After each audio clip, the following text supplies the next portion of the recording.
Hey guys, it's Mike McKinstry, host of the Bassquatch Hunter Fish Out of Water. Today, we are in Indianapolis, Indiana, at the Indiana Boat Sport and Travel Show.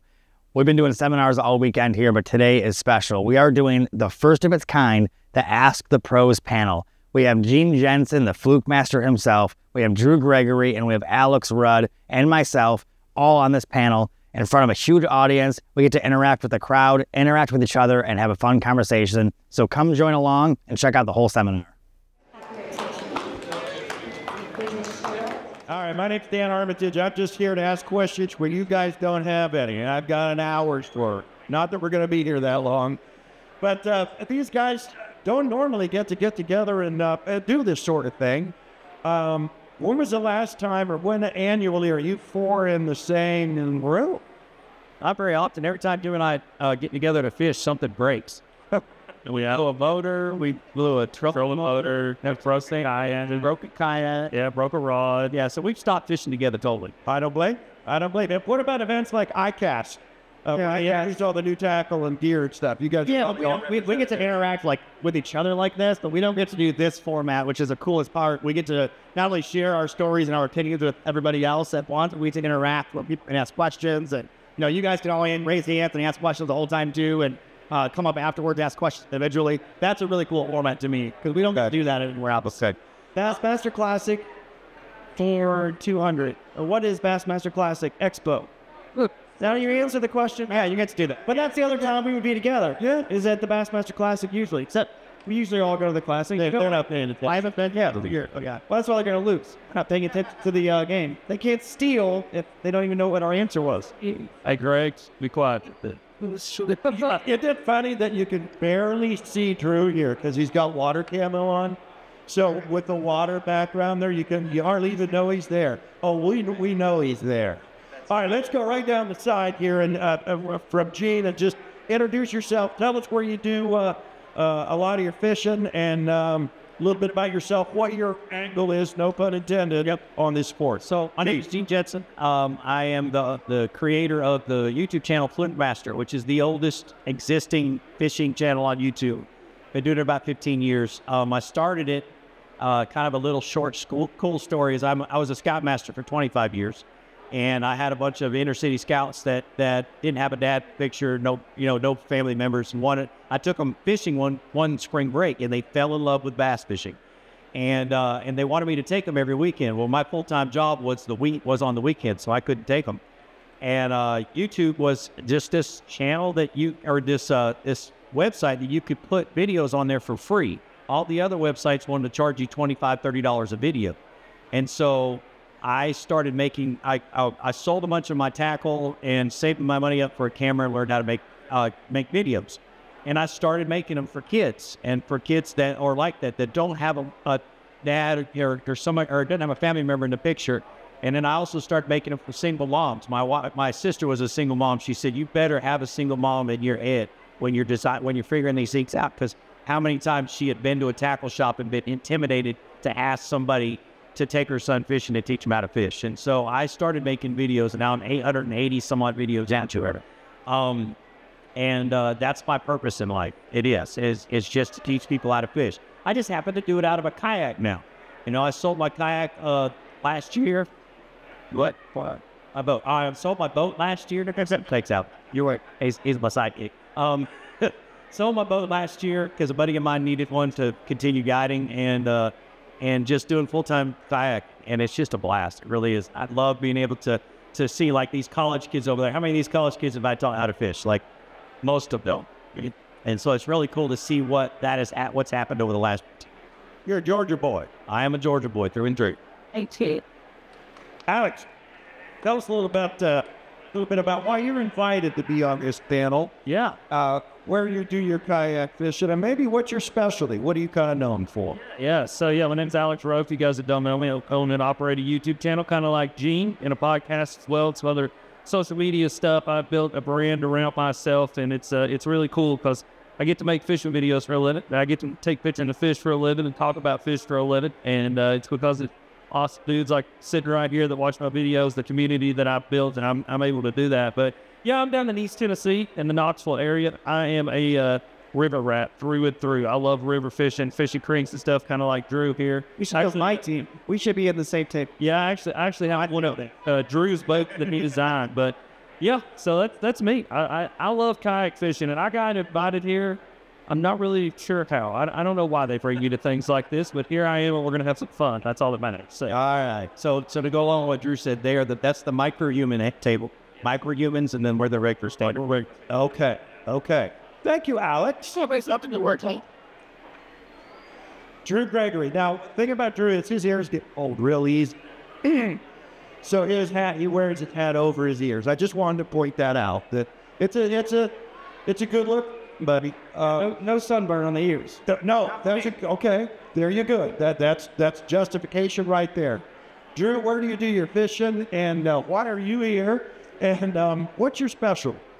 Yeah, so I've been blessed to be full-time in kayak fishing since 2009. And I was, basically just a river creek fisherman who fell in love with the sport right when it was kind of starting, a little blip on the radar. I didn't realize it, but I was kind of building a brand for myself, and I was going to do this full-time. Like, God had some bigger plans for me. And just quit my job working at a university and designed a kayak called the Coosa with Jackson Kayak originally, so I was blessed to be the first kayak angler to not just really fully design a kayak, but have a signature series kayak. And it turned out to be a very popular model, and it kind of took my career off to another level. And I hosted a TV show, Hooked on Wild Waters, for 5 seasons, and ran the River Bass and Tournament Trail. And then more recently, I think some of you guys may know me for kayak fishing some of the big national elite level tournaments. I was fortunate to win the Angler of the Year in the Bassmaster Kayak Series in 2022 and Hobie's Angler of the Year in 2020, and just had about 7 national wins in a 3-year span. So very, very fortunate to just have success fishing small, skinny, shallow water, which is my specialty, just like Alex. And now some people may actually start to know me for the guy who started the Kayak Adventure Series. That's a new 6-tournament series across the U.S. It's called the Kayak Adventure Series, presented by GoPro, and we're just trying to make a new, cool, fun festival adventure out of the entire sport. So go check it out. Drew Gregory, thank you, Drew. Mike McKinstry, tell us about yourself, why you are here, and what your specialty is in the kayak fishing world. I came in here for the food, and I don't know why I'm up here, actually. I'm just joking. So my name is Mike McKinstry. I'm the host of a show on Discovery Channel called the Bassquatch Hunter Fish Out of Water. And I started my show 7 years ago. I've been doing this full time for 7 years. And I had a joy of just finding new adventures. It wasn't just fishing to me. It was about just finding something new. Every day on the water, whether it's the same lake or not, it's a different adventure, right? Like, the water changes by the hour. So, like, you could do the same fishing adventure every day and have a different experience. I fell in love with that, and I want to share it with the world. So I started my YouTube channel, started going on streaming, went on cable. We ended up being, last year, one of my second proudest thing I've done.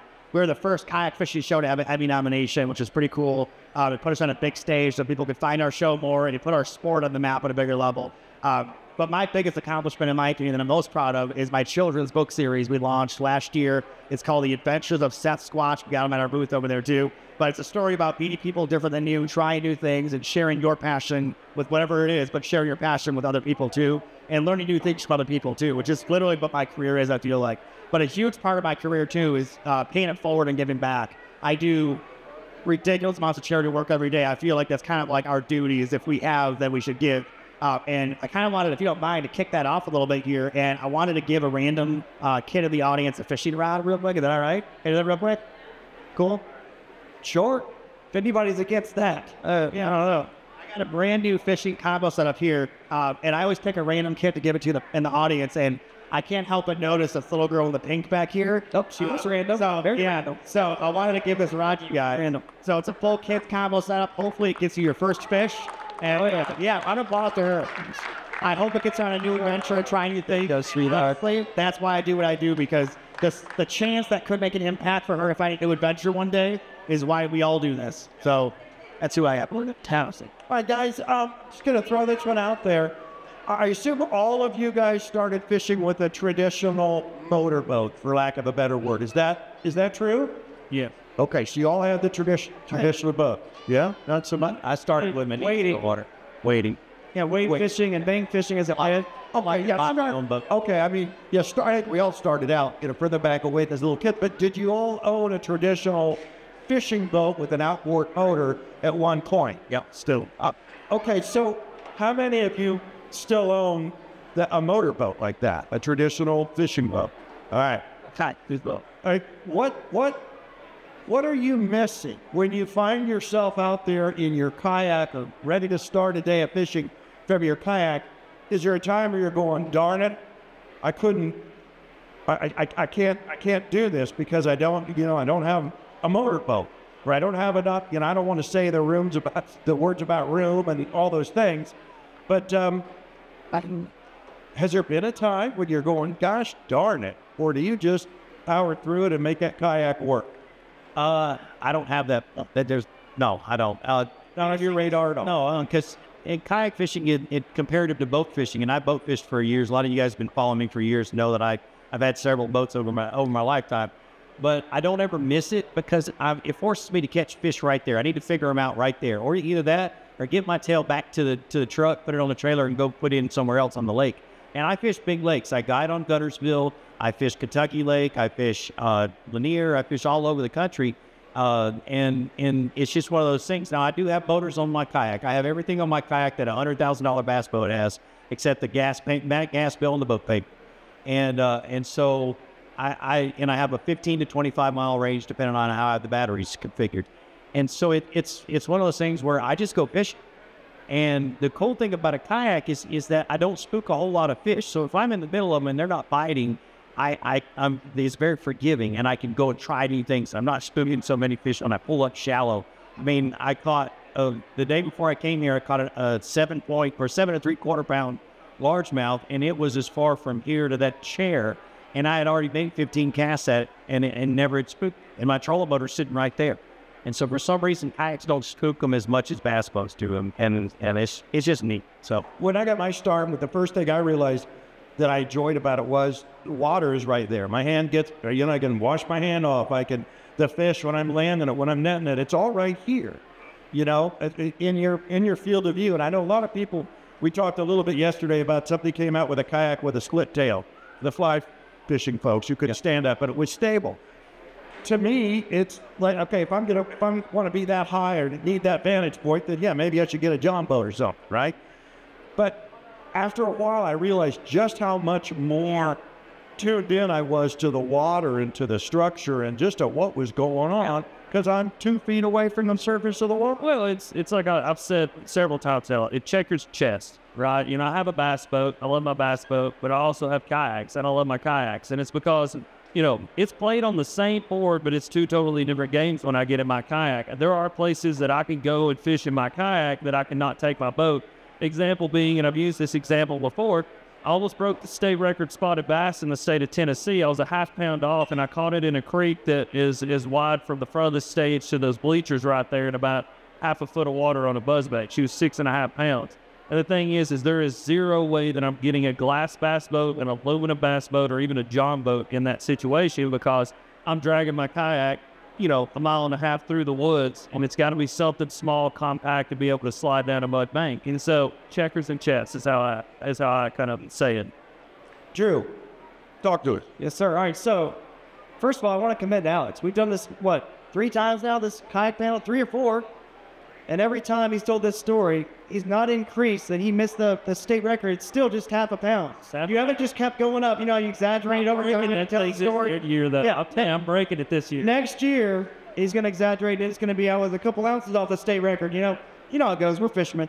But anyway, for me, the kayak is a tool, right? Just like every rod, reel, line, lure, everything is a tool. And you just don't use a screwdriver to do a job that a hammer is going to do. So for me, it's a kayak, which I did mention earlier. I do design kayaks for Crescent Kayaks now, and that Sholey is the kayak he actually caught that fish out of, the one I designed. And it's a river-focused, creek-focused kayak. It's lightweight, like he said. You can drag it through the woods.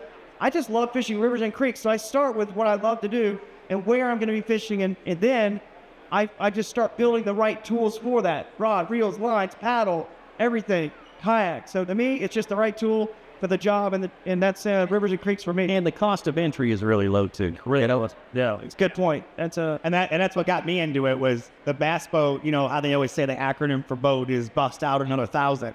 I learned that the hard way. Every year it was a prop shaft, it was a lower unit. It was at the least it was a prop because I would always try to go back in these spots where boats couldn't go. But I knew that's where the fish were because there was no fishermen back there either. So eventually I got a kayak as like a toy almost, like a secondary complement to my fishing. It wasn't like my primary, it never was going to be my primary vessel. And now it's my office, literally. But after like 2 or 3 weeks of having my kayaks, I didn't see the point of having a boat anymore. It was one of those things where I was like, do I pay for the gas, the oil, deal with the trailering, deal with the re-trailering, deal with all the maintenance, everything like that, or do I get into this kayak over here that goes everywhere boats can go, but it goes where the boats can't go too, and there's no oil, there's no gas, zero maintenance for the most part, and I'm by myself, and I'm in, like you mentioned, so close to the water, you become part of your environment. It is one of the most unexplainable but beautiful things in the world is when you're in a kayak, some of these remote areas we go into, you can tell, like, you feel like Lewis and Clark, you know? You're like, I feel like nobody's been here before. There's like beavers swimming by you. There's ducks jumping in your boat. There's deer drinking water. There's fish that look like they've never seen a bait. And they don't care that you're there. That's the most fascinating part to me. Like, there's something about a kayak. And Gene said it. Like, it's so natural. I don't know if it's just because it's not putting off some kind of electrical pulse into the world or what it is. But, like, I literally have floated by deer, and they just watch me. Like, I don't know what that is, but it doesn't scare me. And so it's really cool. I've had a goose jump on my back. Maybe you guys have seen that viral video. I don't know. So Emily children books, and it's true, it did make him famous. He got attacked by a goose because the goose thought he was another goose. But it's on YouTube and totally worth watching him get Curious Gregory. That's my nickname now. And it wasn't a wild goose. It was one of them popcorn geese. You know, the grandma's goose that was in somebody's backyard. Yeah, he got on his back, and it was funny. Oh, it's been. You don't want to freak him out of the water or just bring a goose call and make noises. And yeah, kids off. He fell in the water. America's Funniest Home Videos, Fox News, like made every single thing you can imagine. So you've probably seen it. But anyway, that's me. So that's even so in my children's books I mentioned earlier. Not to plug that again, but the story is about a Sasquatch meeting a human for the first time. And as we all know, Sasquatches are hiding in the woods and they're afraid of anyone and everything. So we never get to see them. Well, when he met his first human was a kayak fisherman, he was like, wait a minute, this isn't so scary. Because just like you were saying, how deer aren't afraid of kayaks, either are Sasquatches. And it's kind of the story that's why I did that story, because I was like, you know what? It makes sense. Like, it's so natural in the environment where it's like, oh, you know, I'll approach my first human because he has a kayak. So but it's seriousness. So it's like, I go to places up in northern Michigan where I go back in the woods a quarter mile where there's no docks, there's no launch, there's no trail. I launch a kayak and I just get to see some of the most beautiful things. And like not even fishing, just like looking around. And I'm like, damn, like you could never do this in a boat. You can't experience this in any other vessel except a kayak or a canoe. You know, and what's interesting, just to kind of go off that, because I think it's important, just kind of watching the audience is like, you know, I know a lot of you guys are probably thinking, hey, I don't want to drag a piece of plastic through the woods, you know, a quarter mile.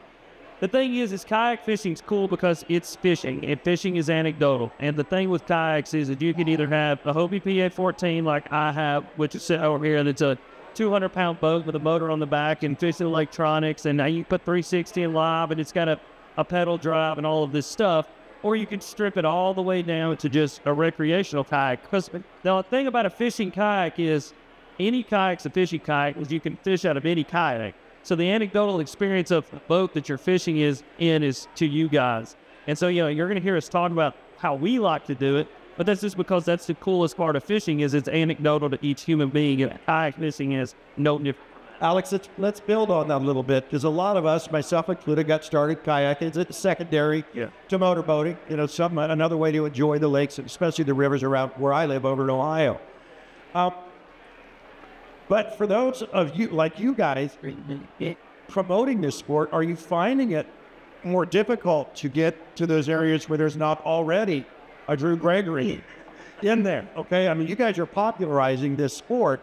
Have you found that it is becoming so popular that you're running into some of the same problems that the bass anglers or recreational anglers? Only in our tournaments, you know. Yeah, all right. Like I had a tournament in Texas, and I bombed the first day, and the second day I went to my secondary area, which was literally, it was like a 7-mile run to my spot, and I only had one spot. It was the size of about 9 of those chairs. And it was the only place I had to go, and it was in the back of a creek. And I hit the motor, headed on out, got there and was fishing, and in like 15 casts, caught a limit, and sat there and upgraded a few times. There was 100 fish in that one little spot, and I had a guy come in behind me in a Hobie that had pedaled that entire distance, and he thought he was going to have it all to himself. And I turned around and he's had a few choice words and said, "Sorry, man," and watched him. And I just felt really bad for the fact that that poor soul had to pedal all the way back there. But but in tournaments, it's the only time we ever do it. Like Alex has these sections of creeks that the fish have never seen lures, and we can still find those. And it's about putting in work. And we talked. Yeah, you put in a little bit of research and work, and finding where the public access points are and that kind of stuff. And it just really is fun. I'm not saying sell your bass boat. I'm not an anti-bass boat guy. If you want to come and watch me catch fish, you can park right down next to me in your bass boat and sit there and watch me catch fish all day long. I don't care. It's just one of those things. But yeah, and I mean, kind of to address that question, yeah, it's becoming more popular, right? And I mean, just like anything, it becomes more popular. But the deal is, I think with anything, it's about how much work you're willing to put into it. Again, anecdotal to some people, it's going to be more than others. And for me, I will go and do crazy stuff, like stuff that you probably don't need to be doing, but I'll go and do it, right? And it's funny, in one of my seminars, there's a picture of me literally laid down in my kayak, shimmying under a log.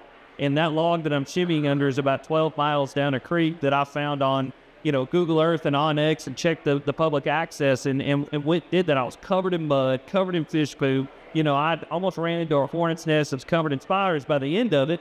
But I had caught, probably 15 fish that had never seen a lure. And so the answer to your question is, like, there's going to be people who just aren't willing to do that. And a few people are willing to do that. And sure, if they want to come do it with me, please, by all means, like, come do the work with me. Because I love it, I enjoy it, but somebody else isn't going to. See, I have like an opposite side of the spectrum, dude. If I see another kayak fisherman, I get excited. Like, I'm a huge social fisherman, so like if I see another kayaker on the water, I'll go up to him before I even start fishing and be like, "Hey man, what's up? How's it going?" And if they're not catching fish, and I am, I'll throw my bait off my rod and say, "Hey, try this out." Or if I know the lake really well, I'll be like, "Hey, come follow me, I'll show you my spots." Like, I love fishing with other fishermen. So that's kind of why I quit doing tournaments. In tournaments, I go up to these, like, we'd be at Lake St. Clair with 120 kayakers, and I'd sit out there not catching fish. I would just talk to people. I would, like, go up next to my buddies and just, like, BS the whole time. And after a while, they'd be like, "Hey, man, we're trying to fish a tournament, aren't we?" And I'm like, "Oh, yeah, I forgot. Let's go and cast while we're talking." Yeah. So, like, I like running into kayakers, and I think the more popular our sport gets, the more we get to run into each other. And very unique to our industry, in my opinion, at least. I mean, I'm biased because I'm in the industry, but I think we have the coolest group of fishermen. Like, anyone who has a kayak, you automatically are part of this, like, brotherhood and part of this community. And I started out by meeting strangers who donated gear so I could get back on the water and win a tournament. And all these guys right here, meet up for the first time in the water, they'll treat you like they've known you for 25 years. And it's part of it, their character alone, but it's just our community. So I love that. I love that there's so many of us out there. It's so cool. Yeah. Kayak fishing culture is awesome. Like that. Like, and that's the thing is, like, I used to be an educator. I taught elementary school. The first thing I did in my classroom was create culture. If I had a good, loving culture, then I had the kids bought in. And the thing about kayak fishing is the culture of kayak fishing is it's a community of dudes who help each other, and ladies. Man, I can't tell you how many times I've been on the water and something breaks. Literally, like my rudder isn't working right, and somebody will paddle up behind me, even though we're in the middle of a tournament. We're all trying to catch fish, and they'll get down there and they're trying to fix my rudder while we're on the water just to help us all get to where we're going. And so, not that doesn't happen in bass fishing. Bass boat fishing, we know it does. But it's just the culture around kayak fishing is so cool. It's like a party. And like during the Kayak Adventure Series, that's what it's going to be. Yeah. Like we want to turn it into a party, a thing that the whole family can come to, that it doesn't just feel like, oh, it's just a man thing or just a woman thing, or no, it's families, it's kids, it's everybody. Okay, and that gets me to a point, because earlier we were talking about, taking kids and introducing them and all. One of the things that I enjoy about as a boater is being out with my wife and my kid, and we're all on the same boat. And that's why I bought a used pontoon boat as soon as Ethan was old enough to get out there with me, because I knew there was a steady platform and had the playpen, literally what they call that, to keep the kid contained, and it was great. How do you address that with a one-person watercraft? In other words, you know, the whole social thing. Yeah, you guys are social, but what if your wife wants to go? What if your kid and wife want to go fishing with you? Do you each have to need to go to Wally World and buy a couple of $200 kayaks? Well, I think the best thing about it is you get the individuality part of it too. But kayaks are only like, there's only this much room between you and the water when you're in the seat. So if you're next to another kayak, you're literally closer than we are right now for side by side. So like when I used to have, I had a tandem kayak, which I call a divorce boat. And I've got one of those. Yeah, it's not fun because you argue about who wants to go this way. I want to go in. I don't. I'm done fishing. I'm not. Let's go over there. Oh, over here. So I love having separate kayaks with families. I encourage it because if you have kids with you, they're going to get a little bit more stir crazy than, you know, the dads can be. So you can have the kid like, oh yeah, just go paddle around the lake. I'm staying here and going fishing. I'll spend an hour on this one fish. You can go have fun, but it keeps you more interested into a job and get forced and stuff like that. A lot of times, a lot of kids just want to come out, just have fun and float. Right. You know what I mean? So they have the freedom to do that. Kind of like you know, these kids on their phones over here. If they want to be on their phones and their kayaks, like, do you guys fish too? Do me a favor, trade me this brand new fishing pole for being on your phone instead. See how that works out? Yeah.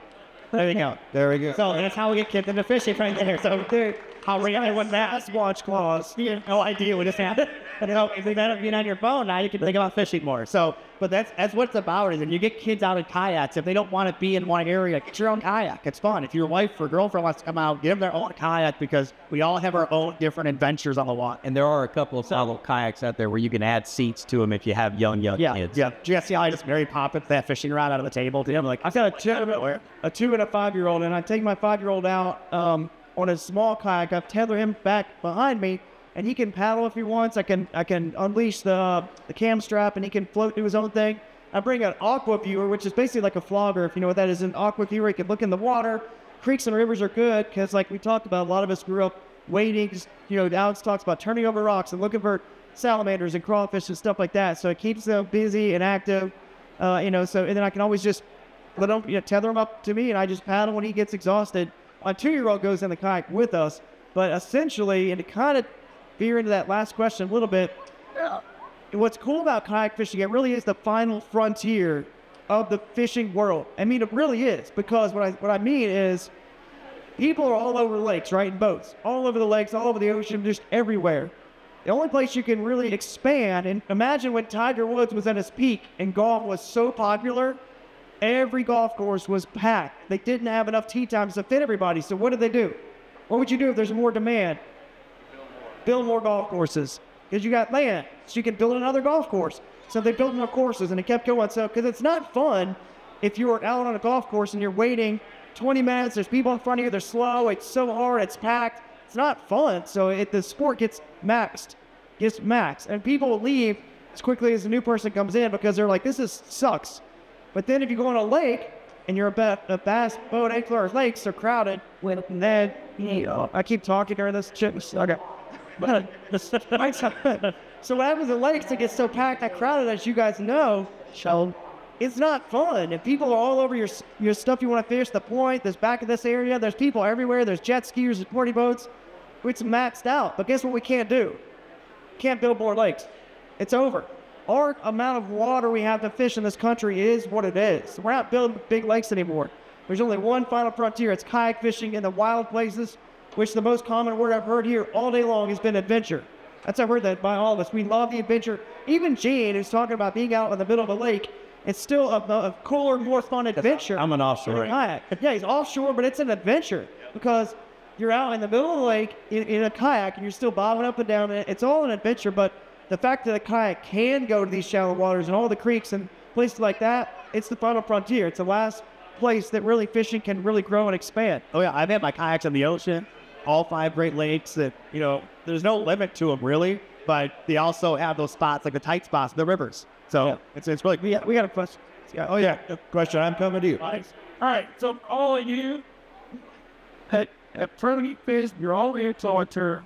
Do you put any rock fraction markers out being as long as they're going to do it on it, or do you not care? I quit doing tournaments. The question was, do we put more pressure on ourselves going into tournaments because we are also content creators and well known? Yeah, I had to quit doing tournaments because the time it takes to, and these guys will tell you that, like, these guys are way more accomplished tournament anglers than I was. I had 13 top 10 finishes in 26 events, so I thought I was like doing great.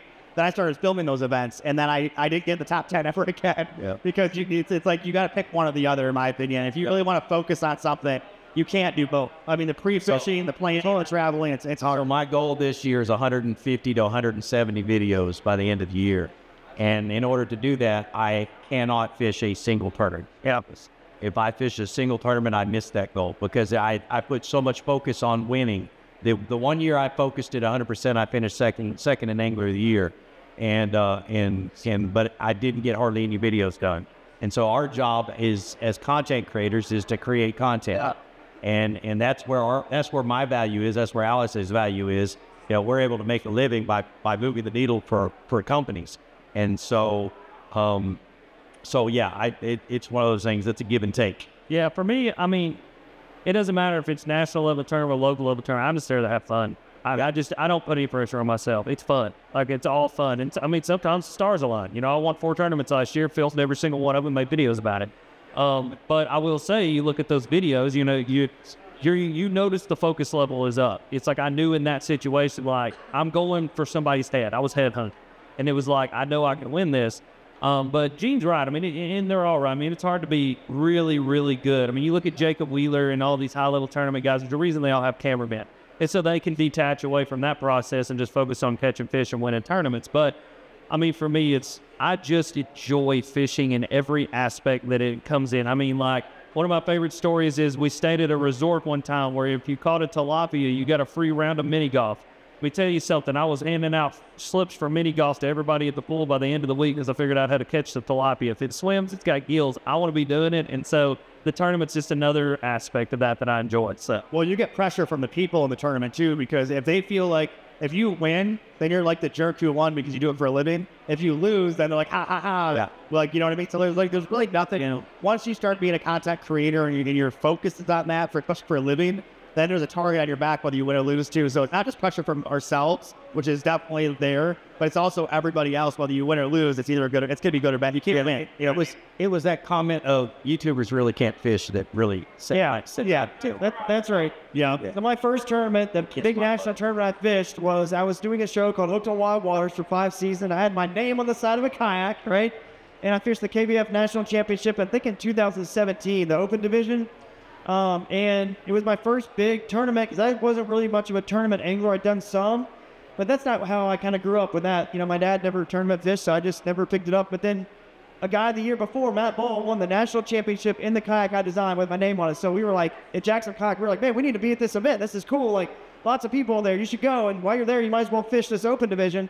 Well, now it's a lot of pressure because a lot of people fishing this tournament are in kayaks with my name on it. And I'm doing this TV show, and they're like, this guy, I wonder if he can fish. And I got like 16th in the open division out of 400 people, right? And that qualified me for next year's national championship. So not the open, the actual championship. I didn't have to fish any of the other trail series events. I'm automatically qualified. So the next year, I don't fish any other tournaments until that next tournament. I got like 8th place. And then that qualified me for next year's tournament. I don't fish any other tournaments again until the next year. I got 5th place in the national championship.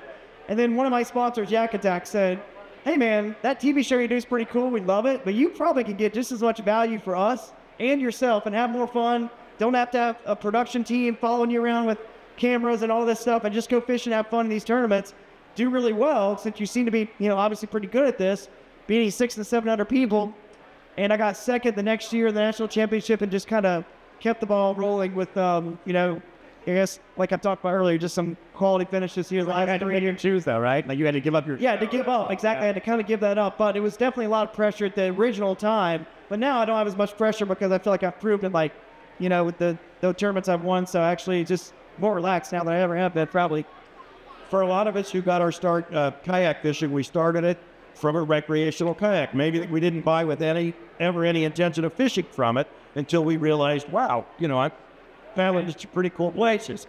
I'm going to go down the line and start with G. What's the one thing that your regular recreational kayak paddler should do or should consider doing with his or her kayak to make it a little bit more fishing friendly?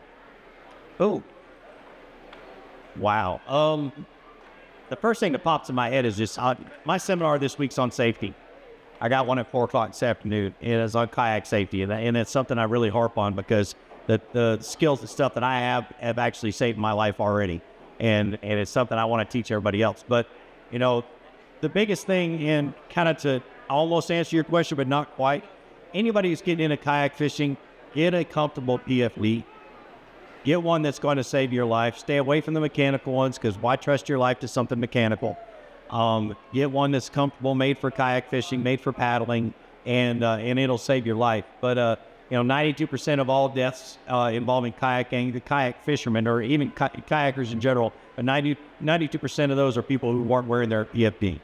And so you're almost guaranteed to survive if you're wearing your PFD. And so that's one of the things you'll never see us in a video or a picture or anything else not wearing our life jacket. The one I use in my seminar is my last year's model, and it turned from red to pink because I always have it on.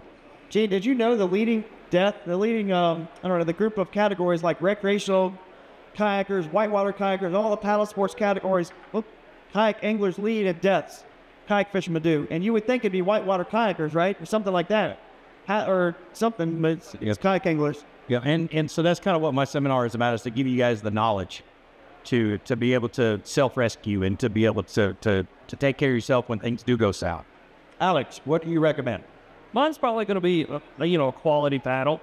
I think, so here's between like a recreational kayak experience and a fishing kayak experience. You know, a recreational kayak experience, point A to point B, we're going to do this kind of pretty sightseeing thing. It might last 4 or 5 hours. You get in a kayak, you can fish 8, 9, 10, 12 hours a day. I mean, you could fish more than that depending on, what time of year it is.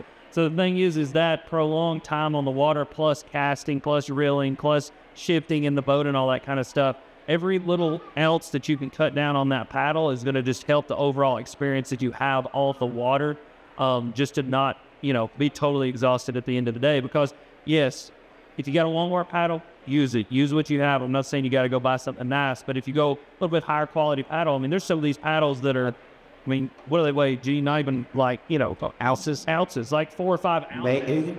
Mango. So, open work. Megan, God, you leave. But, yeah. The champion of the million to show office.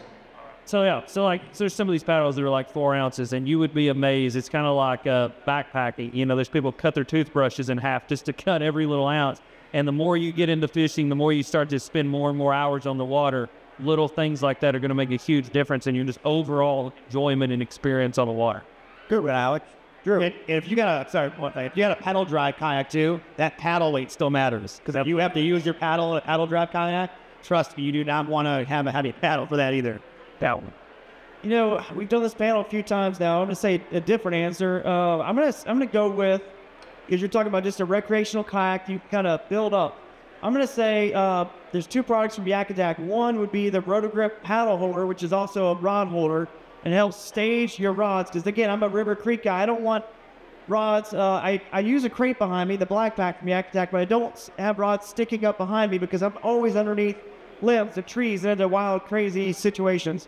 And it's a beautiful chaos, but it's definitely chaos, so I don't want that sticking up. So those things help me stage my rods where the tips of the rods and the baits aren't tangling up in the front of my kayak, right?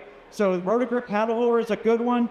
And another one is the T-Rain retractor that Yak Attack makes. And I put my scissors or pliers on that retractor. That way I don't, lose them. And I always know where they're at. And generally they're on a gear track, a Yak Attack gear track on the side of the kayak as well. So you can obviously add gear tracks if your kayak doesn't have the gear tracks already. So those are good ones. Yeah. Mike, you listed 3. 2 of them were the ones I was going to say. So Steel. One of them was the gear track. If you have a kayak that doesn't have gear track, there's so many brands that make it. Yak Attack makes a bunch of sizes too that I use. Put track on your kayak first. Even if you already have some, sit in your kayak while you rig it up and look around you. If there's not track within reach, put a piece of track there. Because you can mount cup holders, phone holders, camera mounts, the RotoGrip paddle holders. Everything you need can go on that track system. And it's way better than drilling more holes in your kayak, I promise you. But being that he took the retractable leash that I literally did my seminar on earlier today and the track system, I'm going to go with a different one. It's going to be more specific, a rod holder. My number one accessory is always my rod holder, and very specifically the way I have my place, because I've dropped so many rods in the lake. I've stepped on them, I've kicked them, I've snapped tips off. So many times I've broken rods. And honestly, I think the most expensive gear in my boat, except a fish finder, is my fishing rod setups. So I don't want to break them. So my rod holder right next to me, I use the Omega Pro from Yak Attack, and that's the most important thing to me. protected my gear. I'm surprised none of you mentioned rudders. I've got a Perception, an older one, that I'm thinking about doing a little bit more with. And I was on a trip where I used a rental kayak that had a rudder, and it made a big difference for me. Because I did the water trail down in Southwest Florida, the paddle trail. And without that rudder, I'd have been lost. Are rudders common on them? Most kayaks that need rudders come with rudders. Okay. Yeah. Well, yeah. Yeah, it's one of those things. The add-on rudders are almost a thing of the past. You can still get them if you have an older kayak. Some kayaks are a little bit better with rudders, but most of the time now, the newer kayaks, if they need them, they have them. Yeah. So, all right. Let's look at, do all you guys have electronics? Yes. On your boat? Yeah. What's the most basic that you would recommend? I mean, I'm asking because I wonder how much the guys that are in the rivers, the small creeks, really need a Lorenzo Book 10 or whatever it is, right? With the big screen. What's the electronics you guys use, and especially those of you that are in the smaller waters?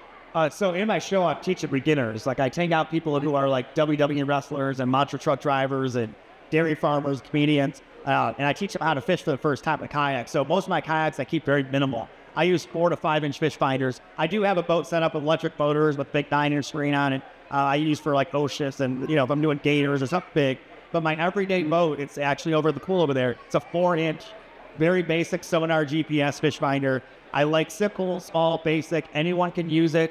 You can teach a 6-year-old to use it correctly. I love setups like that. You don't need, like the fish don't care if you can see them on a camera or not. So as long as you can see what the structure looks like at the bottom, see the water temperature and see the depth, that's really all you need in my opinion. The rest is all personal preference, and if you do tournaments, different story. True. I don't use any electronics at all other than my phone. I transfer waypoints, pens from Google Earth Pro to my phone. That's it. I mean, I'm just shallow water, just everything's visual, sight fishing, rivers, creeks, backwater, stuff like that. That's just why, again, I got the kayak and what I love. And I've always said, the moment I stop having success in a tournament setting, because of electronics, attention, altitude. Please go to the north end of the western leg and to the Browning Marine booth. Okay, Torres, do you need to go? Yeah, they'll check some housekeeping. Westwood, Greg Boone likes the housekeeping. Housekeeping of the West Pavilion. Get a fishing rod from Bassquatch here. No, but I don't use any electronics really. That's just not my style, and it's continued to work. So I want to keep it simple. That's why I got into this. I'm not going to change my style. I mean, obviously, Gene, you can talk about they may have changed some rules based on the way I fish. So that it was but there have been more rules adjusted and changed because of Drew Gregory than anybody else. Without electronics, man. Yes. Can we hear a little bit about that? Mainly just getting the spots and things like that. Of course, the internet blows it up a lot more than it really should be. He's really good at finding those spots that nobody else sees. What's wrong with that? Why should the rules get changed? Because everybody else could have found the same stuff. So why don't you change the rules? 100%. I'm with you, Drew. I've always. When Sean White did 3 inverted tricks on the half pipe, did all the other competitors complain to the Olympic Committee, say, "I can't do 3. So I can only do 1. We got to limit him." So there are some rules that we call Drew. It's the Drew Gregory laws. We change things. I don't know. It's funny. It's just got to the point now where it's really funny, but he's really good at doing it, and he just taking advantage of the rules. And I had a rule change because of what right, you did. It's a compliment. You got to take it as a compliment to some degree because you didn't break any rules. You just followed the rules like everybody else. At the end of the day, to go back to the question, we got electronics or do we not? Right. Okay. So I got a PA. I got a Sholey. PA's got electronics. It's also got a motor on the back. It's a kayak that I have purpose built for myself to be my big water, lake fishing kayak. Because there's going to be scenarios where I'm fishing on the lake. There's going to be scenarios where I'm doing what Drew does. Right. The boat that I've got set up that is the boat that Drew designed, it's my Sholey. It has nothing on it. It's literally a seat, a paddle, and the rods I put in there. It is purpose built so that if I come up to a bridge, that's the only public access point on the river that I want to get in, I can throw that kayak off of that bridge and there's going to be nothing breaks that is electronic or fall out of that kayak. And so the thing about that type of fishing though, and Drew talked about it, I talked about it in one of my seminars, and the reason rules are being adjusted for where we can be put in is because what we talked about earlier, my ability to go find fish that may have never seen a human. And that is not a joke when I say that. Like, I know we live in a world where we feel like everything's been touched once. There are places, there are rivers, there are creeks that fish have never seen humans, and you can go win tournaments there, and you can, take people's money. And when somebody's in a boat like a Hobie like mine and that's all they've got, they get a little hurt by the fact that their big, nice Hobie with electronics on it got beamed by Drew or me in a paddle kayak. How many people, might raise their hands, how many people have told themselves, there's no fish there? Yeah, like, I mean, seriously, when you drive over creeks and rivers, right? Fish there. There are fish there. So, perfect example, anecdotal to me, but it's an example. Creek by my house about, 2 miles away, I could walk there. It is as wide as this little blue walkway right here. And it's got, a rock bottom in it, hard bottom. And I drove over it, 1,010 times, right? I thought, I wonder if there's fish in there. I wonder if there's fish in there. Well, after Drew gave me the shoalie, I was like, all right, I've got this tool now. Let me go see. Drag that kayak down in there. I dump it in there. Second cast with a buzzbait, I catch a 45-inch muskie. The fourth cast with a buzzbait, I catch another 45-inch muskie. And the sixth cast with a buzzbait, I catch a 4.5-pound largemouth. I then commence to absolutely beating their brains in down that creek and float down that creek. And the thing is there are fish in places that you would have never imagined them be. It's just about going and finding those fish. And you can either do that with electronics or do it without. It's just, again, anecdotal. What do you guys want to make of your fishing experience in a plastic boat? Yeah, that's the point of it. So I think that's the point of the kayak, to go and catch those fish and find those things, right? That's the game, And then the opposite side of it is my work kayak, my office. Yeah. Okay, so my office is got 2 HDS 10s, live scope, or whatever Lawrence calls it, live scope. Yeah, I've got a trolling motor on the front. I can put one on the back, and everything on my kayak is customizable. There's nothing hard mounted, so I can remove things and put things off depending on what I'm doing. But they call it the Tesla. I mean, literally, I've got it set up to where I can tell, okay, go to that waypoint, and my motor starts going, and I take a nap. And when I get there, I go fishing. And so you can go that far over. I do it because I'm an offshore anchor, and I love having I like to push the envelope of what a kayak can do and show people what it can do. But then again, my basics, what I need in certain situations, like down in Florida where there's all grass and you don't need all those electronics, I just need something to mark a waypoint. Yeah. And say, okay, I caught a fish there. And if there's fish there and stuff like that, creeks, it just all depends. So keep your kayaks as you're figuring out how you want to rig them. Keep your kayaks where you can put things on and take things off, depending on what you're doing with them. And you'll be able to fish in a broader spectrum of areas. Yeah. And I want to remind everybody, too, if anyone has any questions or anything at all, not only can you raise your hand, but afterwards you come up. We'll all be hanging out for a little bit, too. But don't be afraid to raise your hand and ask questions as well, too. Yeah, we do have just a couple more minutes here, and I want to get to one more question. Okay? Yeah, we got and that is, What is that? what's the best tip you could share? What's the one, okay, let's do it like this. What's the most common mistake that you see people who are just getting started kayak fishing that they make? And I'm going to go right down the aisle here. So one real quick, and then I'll get to the one really quick is when you're going to buy a kayak, that you buy one. Okay, so a kayak fisherman's favorite kayak is the second one. Yeah. Because we'll go and we'll buy one we never tried. And we'll get out in the water and we'll hate it. And we'll read things we like about it. Well, we get an opportunity, especially here, you can go test out any kayak you want to in this little pool over here and decide whether it fits your body or not. Everybody's different. And so I always recommend to everybody who's looking for a kayak, go test them out first. Ask this guy I don't know how many times I'll get to a boat ramp and somebody's there admiring my kayak. I'm like, hey, you want to go take it for a ride? For a minute, let them go take it a ride. We let people all the time test out our kayaks.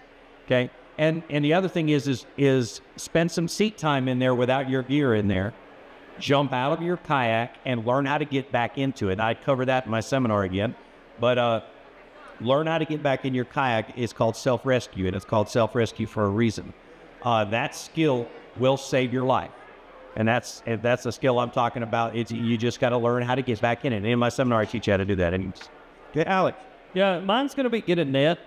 Now, Drew, you don't use a net much anymore. Especially if you crankbait fish. Yeah, that's I was about to say. So, when I'm river fishing and off the con, singular hook, buzzbait, stuff like that, stuff that's easy to unhook. But, when I'm out on a lake and I'm, fishing with a crankbait or a jerkbait or any other bait like that, first thing about a kayak is as soon as you hook a fish, you're at an automatic disadvantage to that fish because unlike a bass boat, a 4-pound or a 5-pound largemouth or even a 10-pound largemouth cannot move a bass boat. It will move your plastic boat. Plain and simple, just the way that it is, and especially if you're fishing current, moving water, stuff like that. get a net because it's going to keep you safe, the fish safe. It's easier to handle the situation that you're in, especially if you're fishing current or if the wind's blowing. You're able to get that fish and just secure the whole situation and then fix a problem that you may have, like a crankbait down in his face. There's nothing scarier than a bass with a mouthful of treble hooks Flopping around in your kayak. Yes, between your legs. Yep. It's scary. There you go. There you go. Alex, what kind of net? I mean, what are the features of a net for a kayak angler that may be different from a regular, angler? Not for me. My boat net and my kayak net are the same. I'm using a Plano conservation net. It's the long handle one. I like it because with the conservation net, there's a lot of people that want to go buy like the little trout style nets because they think, oh, it's small. It needs to be small to fit in my kayak.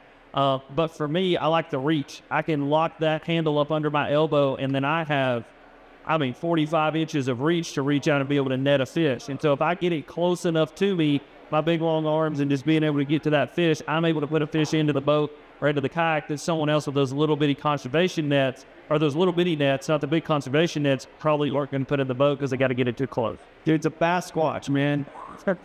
Yeah. No, I like the fact that Alex did say too, like the fish will pull you, which is pretty cool, man. Isn't that the cool thing about kayak fishing? You can feel the power of that fish, how strong they are. You're just right connected with nature. It's awesome. But I would say it's honestly just being a better paddler, like learning how to paddle. You probably watched a lot of Gene Jensen's videos on teaching you guys how to fish, but there's a lot of videos out there. I don't know, Gene, if you have any like this, you probably do. But a lot of really good whitewater kayaking paddling and just paddling in general and flat water, learning the paddle strokes.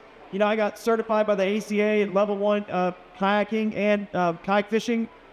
And I even learned stuff at that certification and I've been doing this a long time. I worked with Jackson Kayak and all the whitewater kayakers from Jackson Kayak. And that really helps me read water, understand, especially rivers and creeks, learning how to paddle and control that kayak. It's going to keep you upright.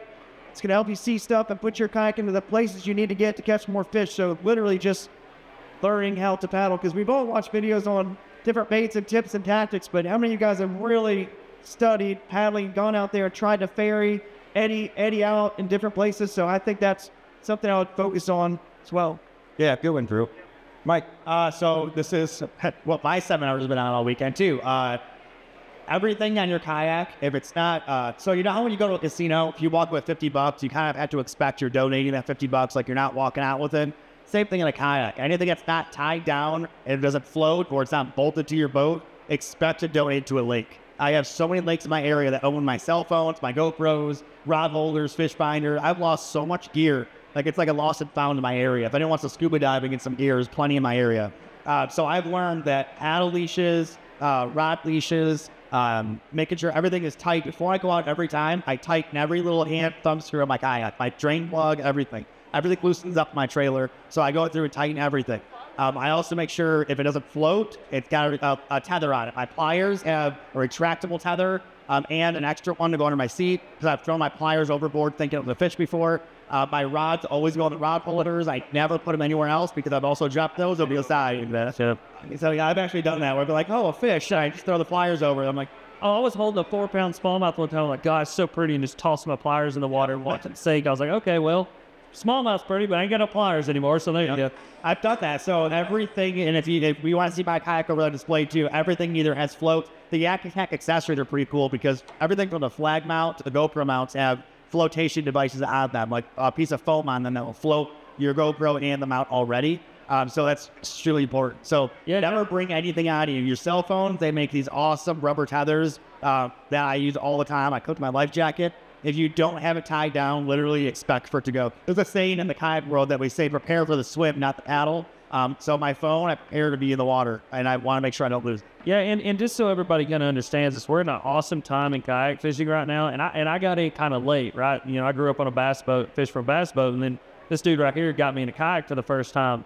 And like, he had to come up at a time where they were customizing. So did Drew. Like, these dudes were designing things. Spend an hour at the PVC aisle at home. What do you call that one? Look. Yeah, and so, but now with kayak fishing, guys, they literally make something for every little idea that you could ever have. I mean, like phone tethers. They've got camera tethers. We've got this little, didgeridoo, this thing. I mean, like, I've got so much stuff on my kayak now. It's kind of crazy, and none of it existed even 5 years ago, and it's only going to keep getting better and better and better. And so, as we're saying this, like, don't think like, man, I don't got a 3D printer at the house. Like, I can't make that. Now, somebody's probably already done it, and you can go get it, which is really cool. Yeah. Hey, all right, guys. Hey, yeah, we got to wrap it up. We got a big musky seminar coming up here in about 3 minutes. There you go. I do want to thank everybody for coming out. Gene, Alex, Drew, Mike. Where else are you going to be able to see these guys all under one roof? I want to invite you to come over here up by the table and answer any questions, sign any hats, do anything that your fans want you to do for them. But thank you for what you did for us this afternoon and sharing some really good information that you're not going to get anywhere else. It's real easy to find us on the internet. You can search any one of our names and they pop up. Yeah, and like I said, a lot of us, all we just want to do is help. And well, you've done that. Yeah. Thank you guys so much. Good job. All right. And I have a booth. Oh, I'm turned off. I have a booth by the kayak pool if you guys want to come check out stuff over there too. My microphone's off.